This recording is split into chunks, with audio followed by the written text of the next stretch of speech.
the early 90s, like there was a lot of really exciting stuff, like the dawn of Sonic Onion, the dawn of and Hamilton was everything to us. Like Toronto didn't even register. Everything was here for us. Welcome to Gritty History, a podcast from the City of Hamilton and Hamilton Civic Museums, taking you beyond the physical museums and diving into the fascinating stories from the city's past and present.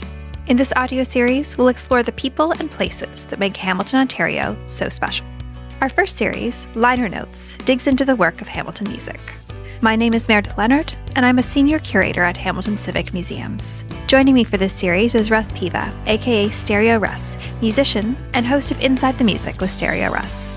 Thank you so much for joining us. Let's press play. Where can a life in music take you? How do you navigate the industry and carve out your own path? Today, we're joined by Ben Rispin, a veteran of Canadian music and media, known for his versatility as a director, producer, writer, and entrepreneur. Through his company Rispin Productions, he's created and collaborated on a wide variety of media projects with artists from Sony and Dine Records, including Monster Truck, Walk Off the Earth, The Dirty Nil, and more.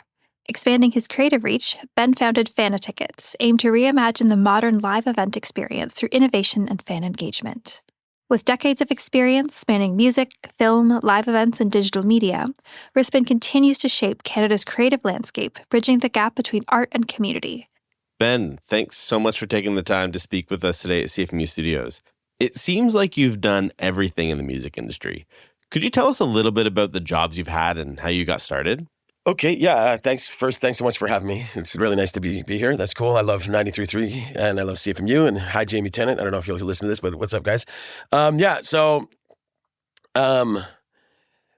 to sound hokey, but it's not really a job when you're enjoying it. Like people say that stuff. So I guess what I really first started doing is about when I was 10 years old, and not to date myself, but that was, I don't know, 30 some odd years, 40. I'm 47. I don't know the math. But I kind of discovered comic books and punk rock and skateboarding and this culture, whatever, if it's counterculture or pop culture now, I don't know. But it seemed like counterculture then. And then sort of just stuck with it. And I wanted to start a band. I lived in rural Ontario. I was born in Kitchener, but my first memories are on a cow farm in Frilton.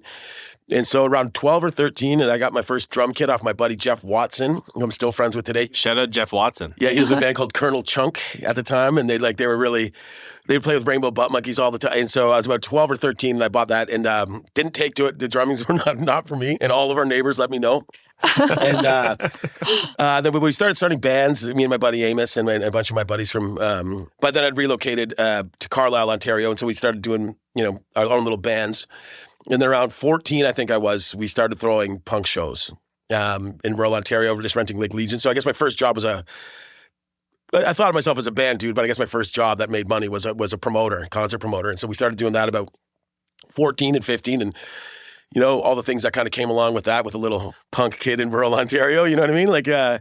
Some stuff my mom knows about now, but she didn't then, I'll say it like that. But that sort of just led into everything. After that, we started playing more, and then we started putting out our own records. So then we sort of quasi had the record label role. I got signed to my first label in 1996. So that's when it sort of started kind of, I think 96 or 97, to Ronergy Records out of Toronto. We were a punk band called Cut Off by that time. And previous to that, I was in a band called Self-Censored. So it was music and stuff like that, I guess, primarily. But then we always had to be self-sufficient to bring in our own money, whether people liked playing with us or they liked our bands, or we always had to create our own industry. So show promoting happened, and then that turned into festivals, and through osmosis, I've been the door guy. I've been the then you hire PR for something, and then you're like, oh well, they just write a paragraph and kind of contact all the people we know. We were always nice enough to be friends with everybody. We maintained relationships with press and stuff. So then it turned into PR, turned into videos, it turned into films, it turned into podcasts, it turned into all sorts of levels of production and music and writing. I'm the type of person that wants to know how to do everything, whether it's properly or not. You know what I mean? Then I can disseminate what I'm good at. But that's sort of what it was. And really, I am like that, but it was budgetary confinement. We didn't have the money to. It had to be DIY, and then and also network. Hamilton was the big city for us. Frilton and Carlisle. We'd all pile in my buddy's station wagon and come downtown Hamilton and go to Cheapies, and it was too scary to skateboard at Beasley back then. James Street North was still really, this is the 90s, and it was really scary, at least for us. So we skated on top of the art center. Everybody skated on top of the art center. Now you can see that there's all the anti-skateboarding stuff there. It's because of us. But, So that's kind of was the spot. And like Hamilton was just always like the big culture. That's where my stepdad worked. You know, it was the big city for us. And then that's where I ended up started playing shows. My first show ever in a club. I mean, I'd done a bunch of Legions and Halls and stuff that we had thrown. First was at the X Club on King William. I think it was the corner of King William and John. And it was with a band called Sector 7 who later I think they're still going, but they became a big Much Music band at one point. And maybe Glue Leg. My first show ever, though, was with the Rainbow Butt Monkeys at our high school. They became Finger 11. But it was that's the world I kind of came up in. So there was a lot of opportunity. There was a lot of excitement. There was a lot of it was really the early 90s. Like there was a lot of really exciting stuff, like the dawn of Sonic Onion, the dawn of and Hamilton was everything to us. Like like Toronto didn't even register. Like it was everything was here for us. Yeah. I love these stories. It's like really put me in the time and place here. And, downtown Hamilton, 1990s. Right? Yeah. So you're, like a lot of people who are into music, they get into it in their teenage years. They get really excited and they get into the scene. And then what I noticed from my experience is that, people kind of make a pivot. They're like, okay, I'm going to go get like a 9-to-5 job, or I'm going to make music my thing. Yeah, my go life. for it. Yeah. Was there a moment for you where you were like, this is what I want to do? I guess there was. But my mom was always really supportive, so it was never like I didn't finish high school. I'm not allowed to say I'm a dropout. She says you're self-taught. She's like, Ben, you've been doing the same thing. I started making money at 15 and 16 doing like what I wanted to do. And then when I was in college, I went to college and it was doing good. I had a straight A average, and then when another band I was in got signed, and I dropped out of that and went on tour. So there wasn't ever it's just like that's what I was supposed to do. That's what I wanted to do. I didn't really I lost my dad when I was really young, so I didn't really have a lot of guidance. But my mom didn't mind the band stuff. It kept us out of trouble. We just really liked it. So my mom was always really supportive of it, and it's always good to do something you don't want to do as well. Like there's things I've always had some sort of other sort of job or. Had a need to learn something else, I guess to answer the question, there's never really a decision. You know what I mean? It was just always like okay, let's do that. I want to dig a little bit into what you just said about doing something that you don't necessarily want to do. I know a lot of musicians who are trying to make it. They kind of have to work side jobs or learn other skills. Do you see that a lot? So one year, I was in a band called the Video Dead. I still am, and I was in a band called the Saint Elvia Cartel, and we both one was really heavy and one was kind of like a rancid Elvis Costello Clash ripoff thing, but I enjoyed them both immensely. But both bands got signed in the same year to EMI. Oh, one was to EMI, one was to Warner Universal. Stomp and was the one label, and Stereo Dynamite was the other. And I can remember putting I was always, when I was home from tour, I was always working labor jobs. I'd work like a labor force, labor ready, wait outside with the guys who wanted to work 5 a.m. trying to get, swing an axe or whatever, swing a digger's pole or whatever, just to make ends meet. And I can remember putting my steel toes away and being like, oh man, this is it. And I didn't put my steel toes back on till 3 or 4 summers ago when we started this moving company. And it was probably the best thing I ever did for my soul. I've had so many awesome things happen. I'm just I can't believe that this is part of my story or a part of this other person's story. But we just hire at the moving company. We recognize that everybody's going to have an off year. Some year you're writing, some year you're not. It's very rare when you're just living off music. You know what I mean? You can have a couple of years, or if you save your money, all the money I saved from St. Elvia, that went into my first house. Do you know what I mean? So it's never been there's been good years and bad years, but we hire at our moving company. We hire musicians and off touring guys, and we try to pay them well, because we understand that that's going to be a thing, and you can go on tour and you can come back and work for us. And so, yeah, it's always been up and down. You know what I mean? There's been good years and bad years. I got really into producing and making things and stuff like that, and that was always usually. I took to it really well, and people I think I offered some good ideas to that kind of stuff, and so I got hired a lot for that. So a lot of the income started coming from that kind of stuff, throwing festivals or making music videos. For a while, we were making I feel like I made probably not thousands, but triple digits into the music videos. I was writing videos, treatments, producing videos, directing music videos, lyric video, a lot of that kind of work. So I think it's always just been a sort of a match of just trying to, make ends meet and then bank when you can, I guess. They're there's probably more responsible people that can answer this question better. Because when you grow up, money never really mattered much to me growing up. I realize how much it does. We have to have money. You have to, but it wasn't that wasn't the pinnacle of success. It's funny, a number of our interviews, it's like a supportive mom seems to be like such a through line of like success in music. Yeah. Does it? Who, Yeah. like, can I ask who else? Well, for those listening, if you've listened to the Dijon interview, that was like a big theme of that. Yeah. Lucky Sticks. Yeah. Yeah, the Tune In Foundation. Cool. Yeah. We just chatted with him actually today. Oh, This nice. morning. It was like the same thing, like supportive family and a community around you, I think is super valuable. Yeah, absolutely. Like, yeah, for sure. It's there's a ton of mama's boys. Like I'm thinking back, like to all my bands, everybody's kind of a mama's boy. Shout out to the moms. Yeah, man, my Dads dads. and I was mother almost late figures. today talking to my mom, about what documentary we're going to watch Sunday night, today. So that's amazing. So she was huge. I don't think she's ever seen me play more than a few times, but moms just know. Like, so when I was working on, I'm working on Danny Miles' stuff. Like, I'm collaborating and co-writing and doing a bunch of arrangements for his new stuff. And so, I care what my mom thinks. She's got great taste. And so, when I came over to play what we thought was going to be the singles, she's like, "Is that you?" I'm like, "No." She's like, "Well, you wrote that." I'm like, "How did you know that?" She knows her, nobody else would be able to pick that out. Just like one line. She's like, "Well, that was you." And I'm like, "No, it was me." But how does she know that? So she's been really paying attention. She's onto something. Moms are the best. So I love that. I was going to name this episode "Anything Is Possible" with Ben Rispin, but it might turn into "Moms Know Best." Yeah. Anything is possible, though. It's pretty crazy the way the story can go. You know what I mean? If you just put yourself out there. Yeah. There's definitely a level of stubbornness. If I know something is a good idea, whether I'm the one to implement it or not, or to pass the idea on. I don't dwell on the things that we just made. We're doing a bunch of reunion stuff with the Video Dead and all that kind of stuff, but it's very rare that I look back. And I'm pretty honest, you know what I mean? I've messed up a lot, but I've never actively tried to F somebody over, but I've definitely F'd up. You know what I mean? I feel like we all have, right? Yeah. Making mistakes is one thing, but making mistakes, to try to hurt somebody or take something out of greed is that those people I think usually get filtered out pretty quick, or they eventually do. If you're enjoying this conversation, you might want to check out the Punching In exhibition, which explores the work of Hamilton's music scene, on display at the Visitor Experience Center, located at 28 James Street North, throughout 2026. Now, back to our conversation.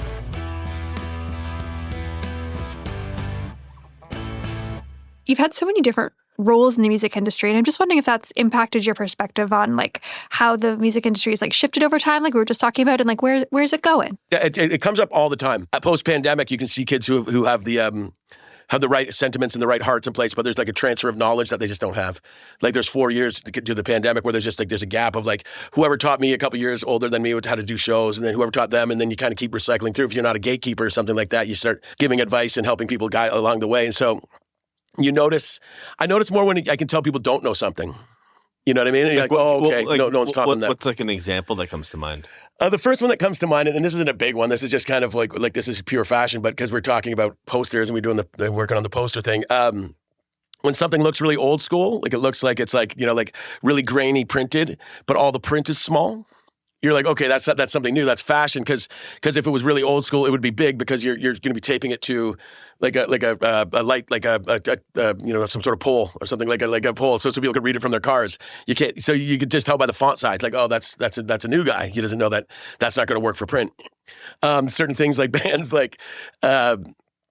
certain bands are really good, and so if you're running a show, you're promoting a show. I booked for Absinthe forever, and I booked shows, and so. If a band, when I'm producing a band, and I've got that's my favorite thing to do is co-writing, and if people let me, remind them how cool they are, that's what I think producing is.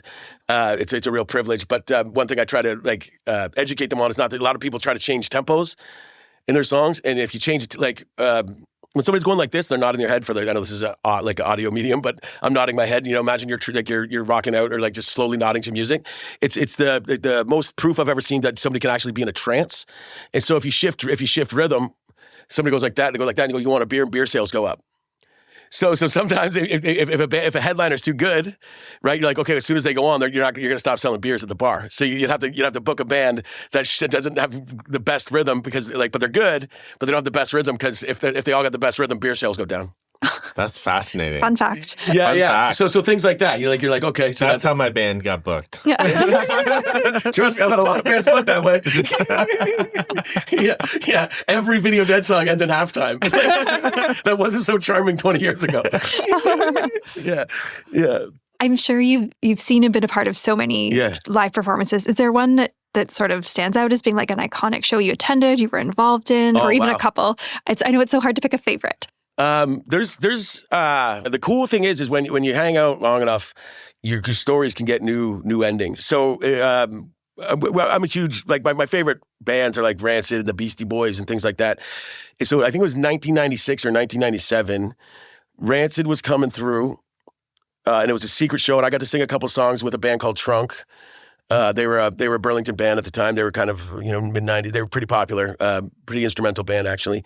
I was selling their T-shirts, but they were opening for Rancid, and it was at the Elma Combo, when it was still like the old Elma Combo, and we were all hanging out on the roof. This is pre-internet, you know what I mean? And so we were hanging out with Rancid on the roof of the Elma Combo, and Life Won't Wait was the record, their third record. So they'd already had 80 million records sold or something like that. By that, we're like, holy crap, this is Rancid. And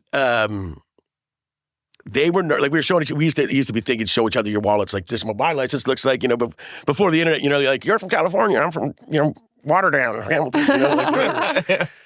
So the Rancid guys were really nervous. The next day they were going to go fly down and play Adam Yout's Wedding from the Beastie Boys, MCA from like that. So they had all these, like, they were like trying to figure out these songs, like, this is still Rancid. And so like I thought there's pictures of that, but the last couple of years, I don't know, maybe 2019. My time's messed up with the pandemic, but maybe 2019, Pennywise and Rancid came through. And I was doing my podcast, and so we went down to see it. And my podcast co-host Ephraim, he's a cool guy, so we got backstage and all that stuff. And so Rancid played, and this was like, it's like 30 years later, and and I'm kind of walking by, and I see Tim Armstrong. He's the singer of Rancid, for those who don't pay attention much to Rancid. And he's got all these huge security guards around him. And I was walking by, and I was like, I was like, can I ask you a question, man? And then his security guys were like, you just did? I was like, okay. Sorry. And then Tim Armstrong gets up, and he's like, and I don't know if you know Tim, but he's like, oh, what, man, you want me to play this song? Like, he's going like that. I'm like, no, dude. And then I said, hey, no, in 1997, we met on the roof of the Elma Combo, and I was never been able to find this anywhere on the internet. Like, you said you were going to go play Adam Yout's Wedding from the Beastie Boys, and I'm like, how did that show go, dude? And then he sat there, he's like, oh, and then all these huge security guard guys sat down, and it was like story time. I'm getting goosebumps. It was story time with Tim Armstrong, and he's like, yeah, man, and we kind of just told this whole story, and then at the end of it, he goes, oh, and Rancid beat the Beastie Boys at Rancid played the Beastie Boys at basketball. I ain't gonna say who won. Ho ho ho ho. Something like that. But then he hugged me and said, it was it was like, cool, man. And then my one buddy who was with me, he's like, I wish we had that on tape. And I was like, I'm really glad we didn't. Yeah. It was just this kind of moment. So and then I mean, the last Alexis on Fire, before they got back together, which I fully support because I love Alexis. The most moved I've been by a local show was the last Alexis on Fire when they were calling it quits. Anytime I've seen the Dirty Nil, it's been great too. Yeah. Like, I love the Dirty Nil. The best. Just seeing Luke smile, and like when he used to blow up his guitar and smile, and just this evil little grin blowing bubbles. Yeah. Nothing's better. Like, it's just the most rock and roll for me. Tell us about the origins of Screamo. Screamo started in the 905, Burlington, Mississauga. Like, predominantly, I would say that somebody's going to complain about this, but predominantly most people would agree that like Grade and a band called New Day Rising, and New Day Rising live mostly here in Hamilton now too. They're at Mississauga. But they started Screamo, and people don't understand that genre of music started Screamo. There's so much great music happening around the city. What do you think's going on? People would always say, what's in the water in Burlington and Hamilton? Because there were so many bands in the mid 2000s, like San Sebastian, Monster Truck, Orkel, St. Elvia, Silverstein, Grade, like Walk Off the Earth. They just kept coming. I'm missing it. Like Caribou, so many. So it would be like a trope. Like, you'd be going into like some press junket, and you'd see like Max or Markel's or something, and be like, they're going to ask the water question or something like that, And I sort of answered that question. I came up with a theory on that question, like what's in the water, because from my perspective, going back to what I was talking about the early 90s, what happened is in 1990 or 1991, a band called the Rainbow Butt Monkeys won a radio contest on 97.7 Hits FM, based out of St. Catharines, where they got like $1 million polygram sound contract. It like changed their lives and stuff like that. And all of them went to different schools in the region. Scott, I was at Waterdown High, and Scott, the singer, he was at mine. So we'd all be at the lunch table, and he'd be the guy that's like, you're sitting at the table with that guy, so you're not getting beat up by the jocks. Just be like, oh my God, this guy's a full-blown rock star.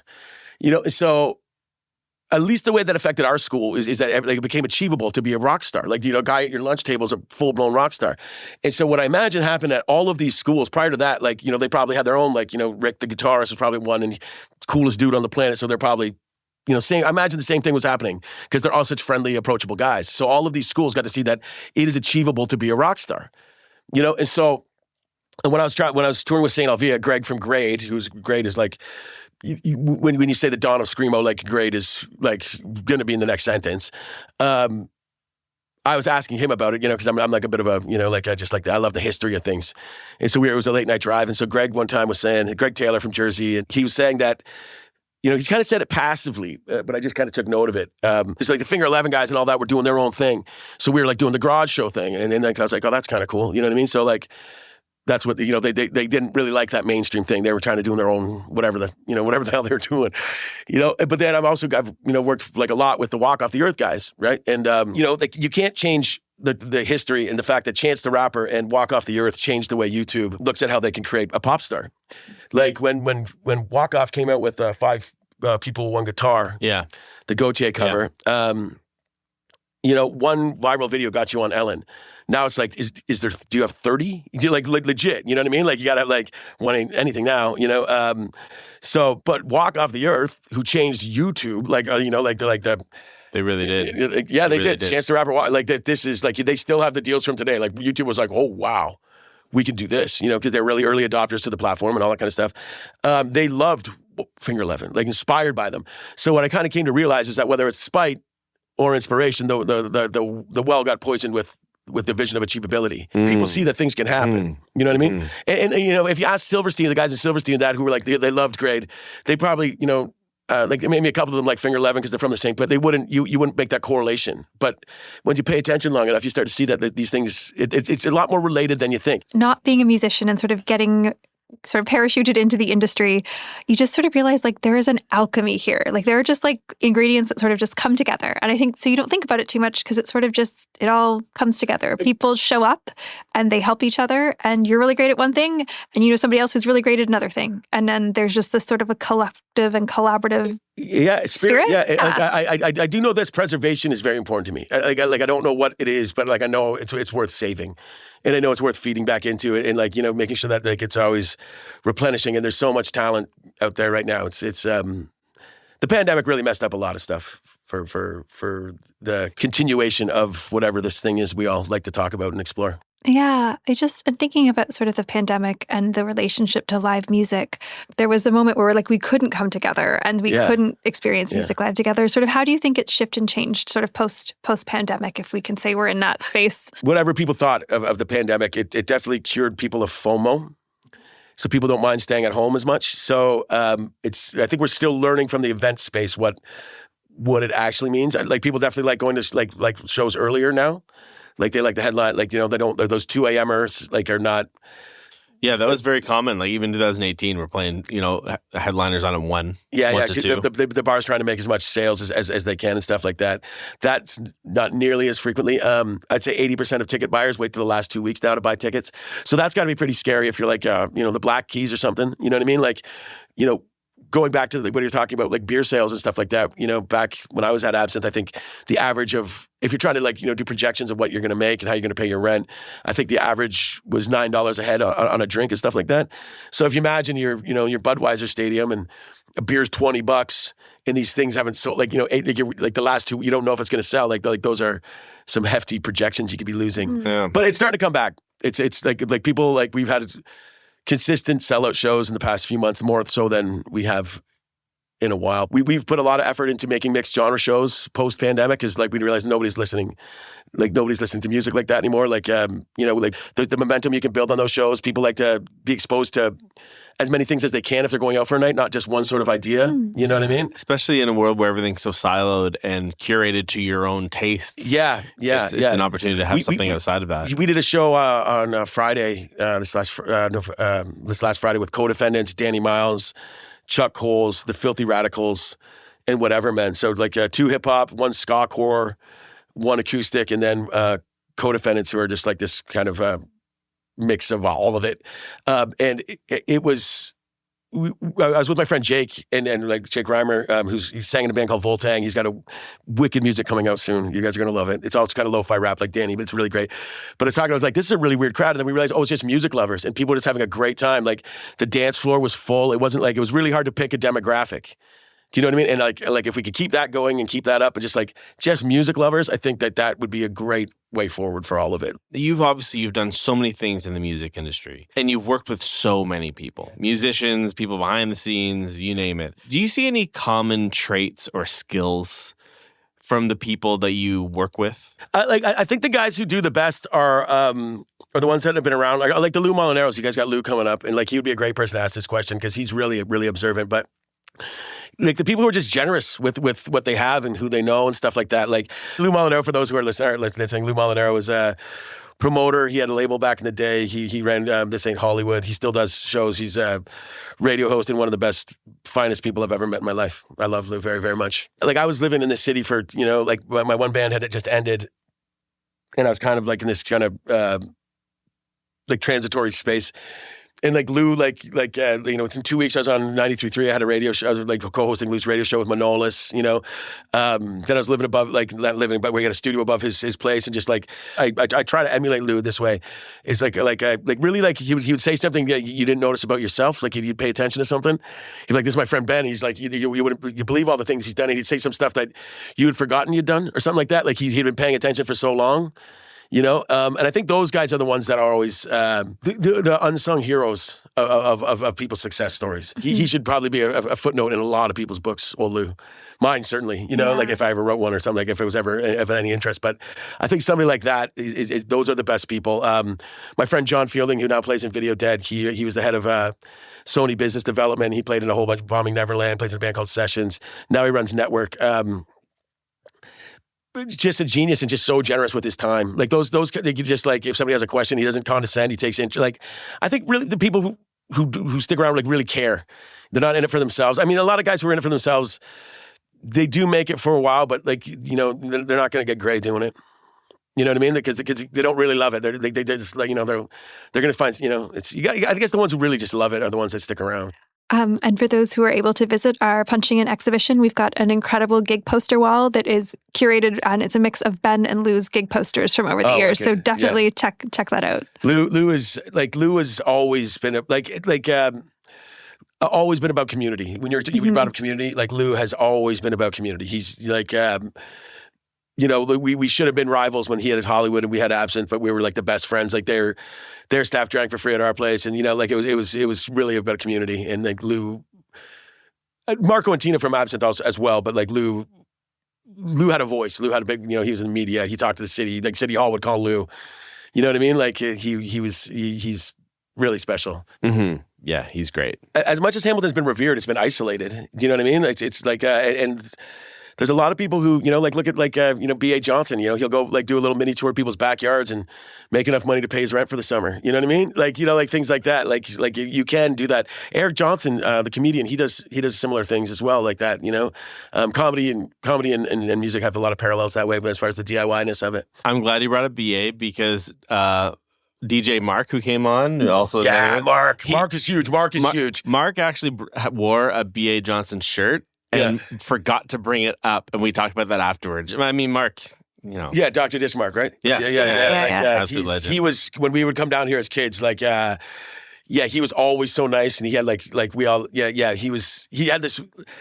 he wore this often, or maybe I just remember it because it was so cool. Like he had the Charlie Brown shirt with the yellow with the triangle, like whatever. And I'm like, this guy's the coolest. And you could tell he was like into hip hop and stuff like that. But Mark was huge. Mark is definitely like an unsung hero of the Hamilton music community, 100%. Yeah. Who else have you guys talked to? We talked to Lisa LaRocca at Sonic Onion. Oh yeah, cool. Yeah, Lisa's huge. All the Sonic Onion. there's a band called Tristan Psionic that would like Tim was in, and Mark, the other old partner of Sonic Unyon. Like I executive produced their documentary. I put that team together. Oh, great. Okay, I love that. From the guy who I host my podcast with, like in the States, he's from California. He sings in bands like Voodoo Glow Skulls and Death by Stereo and Mannequin. He's like a pretty cool, like he used to be, well, he still is my hero, but like I was pretty excited when I first became friends with him. And now we're, whatever. He's rad, but like he's like, what, dude? You like left a movie like you're doing it for Sonic Unyon? Because at one point Sonic Unyon became so big with their distribution down in California, all the California bands, and they're like an epitaph band. Like like they sold a lot of records. Like like they were like touring with the Pennywises of the world. Like they were in the late '90s, early 2000s. Death by Stereo was they sold a lot of records. And like they were like Sonic Unyon was like this unachievable distribution that they all wanted to get. And I was like, that's crazy. Like that's where we buy records. It's next door to my record, but like it's crazy how far the city has spread in so many ways. Like I was saying, like there's this place called House of Zach up on the mountain. Like it used to be there in the early 90s, in like 1993, 94. That's where like Chokehold and all these legendary hardcore bands that I got into later in life. I was too young at that point, but like they started this scene that in the eastern states, No Idea Records started, and they signed like Left 4 Dead and those kind of bands first, and then that's what led into what's known as the Gainesville Fest, and that's where like Fall Out Boy and Against Me and bands like Hot Water Music and like Jimmy Eat World, that's where they all kind of got their start.